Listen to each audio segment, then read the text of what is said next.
Hello friends, आप सभी को मेरा यूट्यूब चैनल पर स्वागत है। आज हम बात करेंगे शेयर मार्केट एक्चुअली में होता क्या है और यहाँ पर कंपनी लिस्ट क्यों होते हैं और इसके पीछे वजह क्या है, और यहाँ पर जो लोग इन्वेस्ट करते हैं या फिर जो लोग निवेश करते हैं, जो प्रॉफिट कमाते हैं और कैसे ये काम करता है और ये ग्रोथ कैसे करता है, इस पर हम ज़्यादा बात करेंगे। और डिटेल्स में समझने के लिए हम थोड़ा बहुत एग्जाम्पल भी लेंगे। देखिए फ्रेंड्स, जब कंपनी को लगता है कि वो ग्रो करना चाहता है या फिर उसे लगता है कि हम और भी एक्सपैंड करेंगे या फिर और ज़्यादा प्रॉफिट कमा सकते हैं, तो तभी वो कुछ चीज़ें करके वो कमाता है, पैसा जुटाने की कोशिश करता है। तभी तो उसको पहला जो होता है वो बैंक के पास जा सकता है और बैंक के पास जाकर कुछ पैसा लोन के आकार से ला सकता है। दूसरी होता है गवर्नमेंट को जाकर एक बॉन्ड इशू कर सकता है, और तभी भी उसको भी इंटरेस्ट देना पड़ता है। लेकिन जब एक कंपनी शेयर मार्केट में लिस्ट होता है तो उसका पहला फायदा और सबसे ज़्यादा जो उसका मकसद होता है, क्योंकि उसको रेंट देना, मतलब उसका इंटरेस्ट देना नहीं पड़ता है, समझ रहे हो, क्योंकि वो उधार पे कुछ नहीं लाता है। इसके बदले वो कुछ अपनी कंपनी का आपको कुछ हिस्सा देता है, जो शेयर कहा जाता है, इक्विटीज कहा जाता है। तो यहीं से शुरुआत होती है ये शेयर मार्केट की, और इसका शुरुआत बहुत पहले से है और हर देश में है, सिर्फ इंडिया की बात नहीं है, और हर देश में ऐसा है। और हर देश की ब्रांडेड कंपनियां उस देश की स्टॉक एक्सचेंज जैसे होती है उस वहाँ पर भी लिस्ट होती है। जैसे कि अमेरिका में नास्डैक, चाइना में निक्कीगाई, पाकिस्तान का जो शेयर मार्केट का नाम मुझे शायद पता नहीं है। इंडिया में दो तरह की होती है, एक है NSE, एक है BSE। पहले आपको ये भी जानना बहुत ज़रूरी है, अब जितने भी ब्रांडेड कंपनियां देखोगे आपके आसपास, आपको जो पता है, उनमें से 90% कंपनियां लिस्टेड होती है मार्केट में, शेयर मार्केट में। तुम्हारे देश में भी है, और वो कंपनियां कुछ होते हैं कि जो दूसरे देश में जाकर भी लिस्टेड होते हैं। सपोज एग्जाम्पल के लिए टाटा मोटर्स देखोगे, ये इंडिया में भी लिस्टेड है और अमेरिका में भी लिस्टेड है। और एक है विप्रो है। ऐसी जैसी कंपनियां होती है, जितना कंपनी ग्रो करना चाहेगा उसी हिसाब से वो एक्सपांड करेगा, इम्प्रूव करेगा, अपडेट करेगा। विप्रो भी अमेरिका में लिस्टेड है। तो आपको ये समझना बहुत ज़रूरी है कि यहाँ पर जो कंपनियां होते हैं शुरुआत के लिए आते हैं, और यहाँ पर कुछ कंपनियां ऐसे भी होते हैं जो आपको आके आपसे पैसा लेकर आपको चूना लगाकर चले जाते हैं।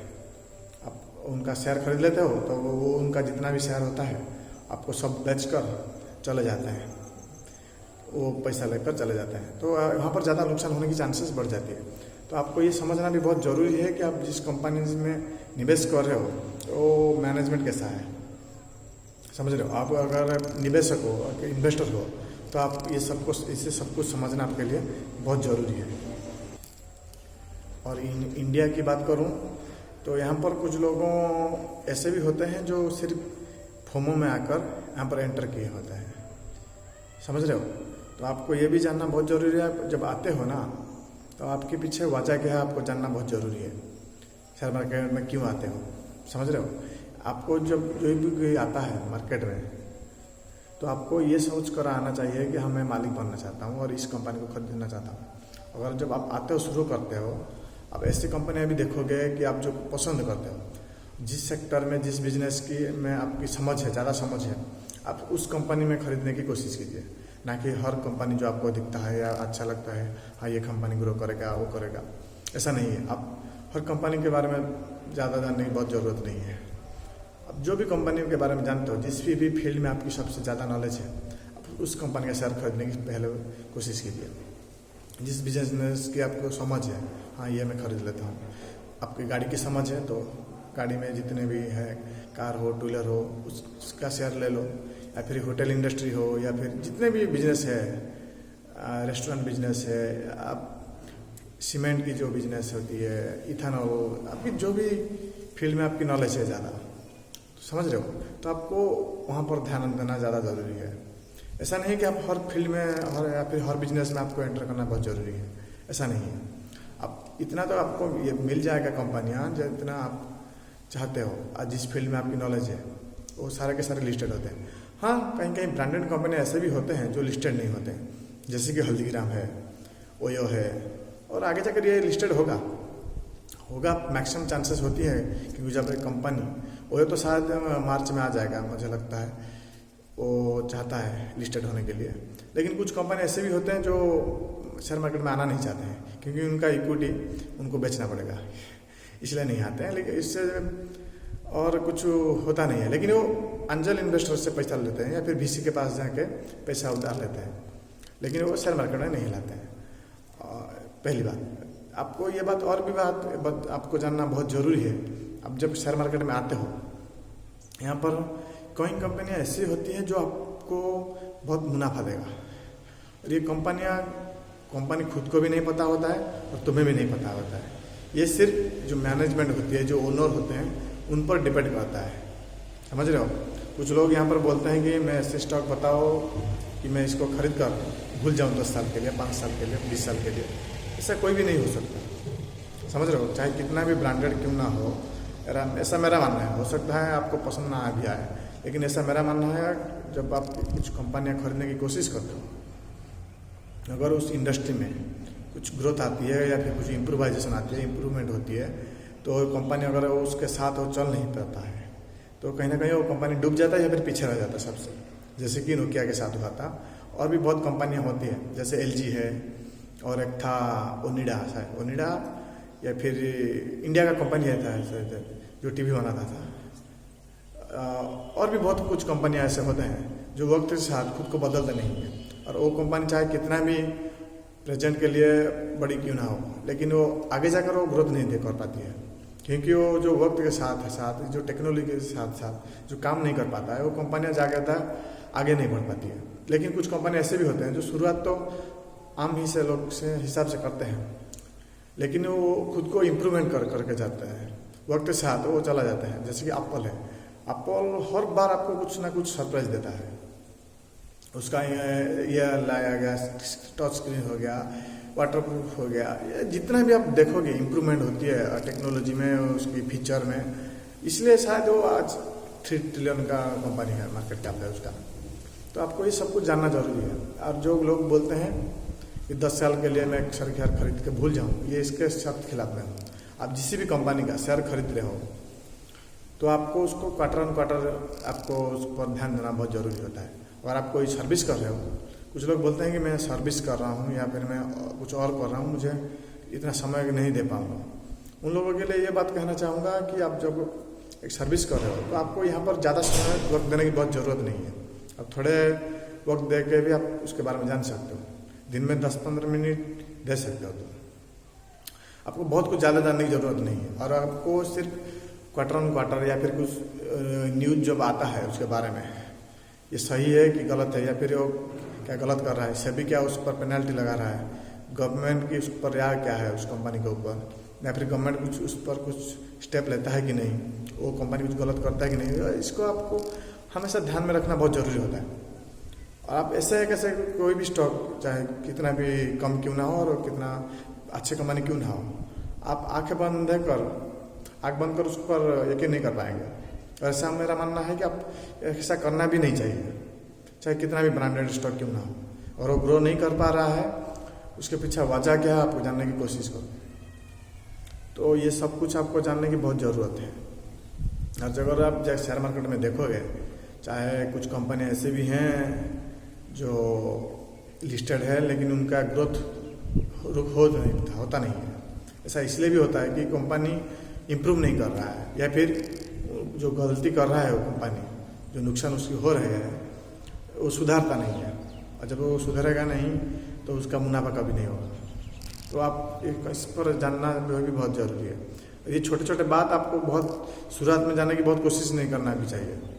आप धीरे धीरे जितना समझोगे, उसके बारे में जानोगे, कंपनी के बारे में, तो आपकी नॉलेज उतना ही बढ़ जाएगा। तो आपको पहले से ही बहुत कुछ चीज़ें जानने की कोशिश मत करिए। ROC क्या है, कासा रेशियो क्या है, रिटर्न ऑन इक्विटी, EPS। अगर आप शुरू कर रहे हो शेयर मार्केट में इन्वेस्टिंग करना, तो आपको पहले से ही बहुत सारा शेयर लेने की ज़रूरत नहीं है खरीदने की। आप 1 शेयर ले सकते हो, 10 शेयर ले सकते हो। उसको देखो, उसको ट्रैक करते रहो, उसको देखो वो क्या कैसे ग्रोथ कर रहा है, रिएक्शन क्या आ रहा है, जब करेक्शन होता है उसमें क्या फ़र्क आता है। ये सब आप कुछ देखोगे ना तो आप बहुत कुछ सीखोगे। और हमेशा एक बात बताना चाहता हूँ आप सभी को, आप जब खरीद रहे हो इस कंपनी का बारे में, तो आपको बहुत ज़्यादा खरीदने की पहली बार जब खरीद रहे हो, पहली बार आपको सपोज आपको 1000 शेयर खरीदने हैं किसी कंपनी की, आप जब शुरू करते हो तो आपको 1000 शेयर खरीदने की बहुत ज़रूरत नहीं है, समझ रहे हो। आपको सिर्फ उसके बारे में जानने के लिए जब तक आप उसके बारे में फुल कॉन्फिडेंस नहीं हो गए तो आप बहुत ज़्यादा खरीदने की ज़रूरत नहीं है। आप वक्त लो, पहले 50 शेयर खरीद लो, उसके बाद उसको ट्रैक करते रहो। हो सकता है वो प्राइस थोड़ा बढ़ जाएगा, लेकिन अगर वो अच्छी कंपनी है, अगर आप किसी शेयर को 50 रुपये में खरीद रहे हो और उसके बारे में पढ़ने के बाद उसका प्राइस 60 रुपये हो गया है, तो तभी भी आपको खरीदने लाना चाहिए। और ज़्यादा जो मुनाफा कमाते हैं, समझ रहे हो, यहाँ पर जो ज़्यादा लोग मुनाफा कमाते हैं वो वही लोग होते हैं जो उस कंपनी के बारे में सही तरह से पहचानते हैं, उसको कंपनी को, वो मैनेजमेंट के बारे में जानते हैं, उसको ट्रैक करते रहते हैं, और फाइनेंशियल रिपोर्ट जो होती है उनकी, क्वार्टर रिजल्ट जो रिपोर्ट देते हैं वो लोग, वो उनको बहुत ज़्यादा अच्छी तरह से पढ़ते हैं उसके बारे में, चाहे उनका प्राइस 60 रुपये का हो या 70 रुपये का चला जाता हो, फिर भी उसको कंपनी को शेयर खरीद लेते हैं। और कुछ लोग ईगो में आकर खरीद नहीं लेते हैं, उनका नुकसान शायद ज़्यादा भी होता है। और आपको यहाँ पर ईगो को भी दूर रहना चाहिए, आपकी ईगो से आप यहाँ पर आपको दूर रहना चाहिए। और जितना यहाँ पर लोग मुनाफा कमाए जाते हैं, अब उनमें से वो लोग ज़्यादा पाएंगे जो लोग लंबी अवधि के लिए यहाँ पर टिके रहते हैं या फिर इन्वेस्टिंग करते रहते हैं। आपको एक बात यहाँ पर कहना चाहता हूँ या फिर एग्जाम्पल के लिए समझना चाहता हूँ। देखिए, कुछ लोग जो राकेश झुंझुनवाला जी को जानते हैं, सिर्फ उनके बाद में बोलते हैं कि वो टाइटन को 3 रुपये में लिया था। क्या सिर्फ वही लोग, सिर्फ वही एक ही इंसान है जो टाइटन को 3 रुपये में खरीद रहे हैं? नहीं, ऐसा नहीं होगा। उसके साथ उनके जैसा लाखों लोग होंगे या फिर करोड़ों लोग होंगे जो टाइटन को 3 रुपये में खरीद रहे हैं। लेकिन जिस हिसाब से उन्होंने एक वक्त बिताया है, उस कंपनी को दिया है 20 साल, शायद ऐसे भी लोग होंगे जो उस कंपनी को 3 रुपये में खरीद कर 10 रुपये में बेच दे होंगे, या फिर 3 रुपये में खरीद कर 50 रुपये में बेच दे होंगे, या फिर 300 रुपये में बेच दे होंगे। लेकिन अब जब एक कंपनी ग्रोथ कर रहा है और अगर वो सही इम्प्रूवमेंट हो रहा है, टेक्नोलॉजी को अडॉप्ट कर रहा है, एक्सपांड कर रहा है, नई चीज़ें ला रहा है, तो आपको उस पर यकीन करना बहुत ज़रूरी होता है। हो सकता है 1 साल के लिए वो रिटर्न ना भी दे, लेकिन अब उसको एक वक्त देना बहुत ज़रूरी होता है, समझ रहे हो। कुछ लोग ऐसे भी होंगे जो MRF को 100 रुपये में खरीद कर 500 रुपये में बेच दिए होंगे, या फिर कुछ लोग ऐसे भी होंगे जो 1000 रुपये खरीद कर MRF को 10,000 रुपये में बेच दिए होंगे। क्या वो ज़्यादा रिटर्न कमाए हैं? नहीं कमाए हैं, क्योंकि जब आप देखते हो कंपनी को ग्रोथ कर रहा है तो आप उस पर यकीन करना बहुत ज़रूरी है। और यकीन के साथ साथ आपको खुद का इमोशन को कंट्रोल करना, पैशंस के साथ रुकना, वहीं पर स्टॉक को वक्त देना बहुत ज़रूरी है। आप उसको क्वार्टर उसका रिजल्ट देख रहे हो, नोटिस करो क्या ग्रोथ कर रहा है कि नहीं, क्या बता रहा है कंपनी, गलती मान रहा है कि नहीं, अगर नुकसान हुआ है तो क्यों हुआ, उसके पीछे वजह क्या है, उसको भी आप ट्रैक करते रहिए। और ये नए निवेशकों के लिए ये सब कुछ धीरे धीरे जानने के लिए जानना चाहिए। आपको यह नहीं है कि आप सब कुछ जान जाएंगे एक ही महीने में, एक ही साल में। ये एक बड़ी, क्या बोलते हैं उसको, एक बड़ी मछली होता है ना, उसका आप पकड़ने की मस्त कोशिश कीजिए। अब छोटे छोटे मछली को पकड़िए, जब आप छोटे छोटे मछली को पकड़ोगे तो आपके पास वो ताकत आ जाएगा, वो हिम्मत आ जाएगा, वो आपकी आइडिया हो जाएगा कैसे बड़ी मछली को पकड़ जाती है। तो आप शुरुआत में हमेशा छोटी छोटी कदम लीजिए, ये आपको बहुत दूर तक ले जाने की एक काम कर सकती है। आप अगर बहुत बड़े बड़े रिस्क लोगे शुरुआत में, तो ये चांसेस हो सकता है कि आप मुनाफा ज़्यादा कमा लोगे, लेकिन इससे ज़्यादा चांसेस यही है कि आप नुकसान कर पाओगे। तो ये समझना आपको बहुत ज़रूरी है। यहाँ पर प्रॉफिट से ज़्यादा, जब कोई आप शुरुआत करते हो तो आपको ये जानना बहुत ज़रूरी है, यहाँ पर प्रॉफिट से ज़्यादा आपकी नुकसान की जो परसेंट है वो कम होना चाहिए, समझ रहे हो। हो सकता है आपकी पैसा डबल ना हो, लेकिन आपकी जो नुकसान है ना वो 20% से ज़्यादा, उससे कम नहीं होना चाहिए। ये आपको समझना बहुत ज़रूरी होती है। और ये आपको बहुत, ये कंपाउंडिंग जब होगा आगे जाकर कुछ कंपनियां में खरीदोगे तो आपको ये सब कुछ धीरे धीरे समझ में आएगा। शुरुआत में सब कुछ आपको समझ में नहीं आएगा, और समझने की कोशिश भी मत कीजिए। आप बहुत कुछ चीज़ें, अगर पास वक्त है तो आप इसको सही तरह से वक्त दीजिए और सीखने की कोशिश कीजिए। अगर आप सोच रहे हो कि मुझे 1 महीने में सब कुछ सीख जाऊंगा या फिर मुझे सब कुछ पता चल जाएगा, आप ऐसा नहीं हो सकता, आप गलत सोच रहे हो। कुछ लोग आ रहे हैं, वॉरेन बफेट साहब जी का एक इंटरव्यू मैंने देखा था, उनको बिल गेट ने कहा कि इतना तो आसान है शेयर मार्केट में पैसा कमाना, तो फिर लोग क्यों कमाते नहीं है यहाँ पर, या फिर सिर्फ कुछ ही लोग यही क्यों कमाते हैं यहाँ पर, लोग पैसा कमाते हैं शेयर मार्केट में। तो उनका रिप्लाई यही था कि कुछ लोग जो आते हैं वो उनको जल्द ही पैसा डबल करना चाहते हैं, या फिर मुझे ओवरनाइट सक्सेस जो होती है ना, मुझे एक ही महीने में 5 गुना चाहिए पैसा। अगर 1 लाख लगा है उन्होंने शेयर मार्केट में, उनको एक ही महीने में उनको पैसा 5 लाख चाहिए, 10 लाख चाहिए। वो इन्फ्लेशन क्या है, बैंक फिक्स डिपॉजिट क्या दे रहा है, वो उनके बारे में सोचते नहीं है। लेकिन जब वो शेयर मार्केट में चले आते हैं, उनको दिमाग में सिर्फ यही रहता है कि यहाँ पर डबल होगा, कैसे करके मैं डबल करूँ, कितने कम समय में डबल करूँ। और यही सोच है जो इसलिए शायद ज़्यादातर निवेशक या फिर रिटेल इन्वेस्टर जो होते हैं, उनकी पैसा नुकसान में तब्दील हो जाता है। तो आपको ये हमेशा ध्यान में रखना बहुत ज़रूरी है कि आप जो कदम लेते हो, आप बहुत छोटा छोटा कदम लेने की बहुत ज़रूरत है। आप जब ये छोटे छोटे निवेश करोगे, 10 शेयर खरीदोगे, 5 शेयर खरीदोगे, तो आपको प्रॉफिट के बाद में सोचने की ज़रूरत नहीं है, आप सिर्फ बहुत कुछ सीख सकते हो।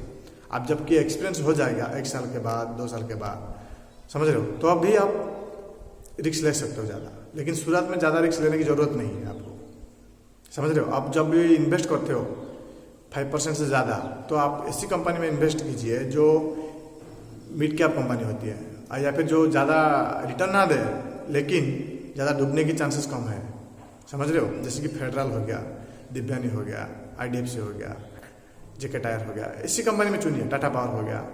तो आपको ये समझना बहुत ज़रूरी होता है। आप प्रॉफिट पर ज़्यादा ध्यान मत दीजिए शुरुआत में। आशा करता हूँ ये वीडियो आपको अच्छा लगा होगा, और मेरे चैनल में नए हो तो सब्सक्राइब कीजिए और आपके दोस्तों के साथ शेयर कीजिए, क्योंकि इन्वेस्टिंग की सबको ज़रूरत है और सबको इसके बारे में जानना बहुत ज़रूरी है। और इन्वेस्टिंग ऐसी चीज़ है जो आपको कंपाउंड के साथ एक वेल्थ क्रिएट करने में मदद करेगी। Wish you all happy investing. Thank you.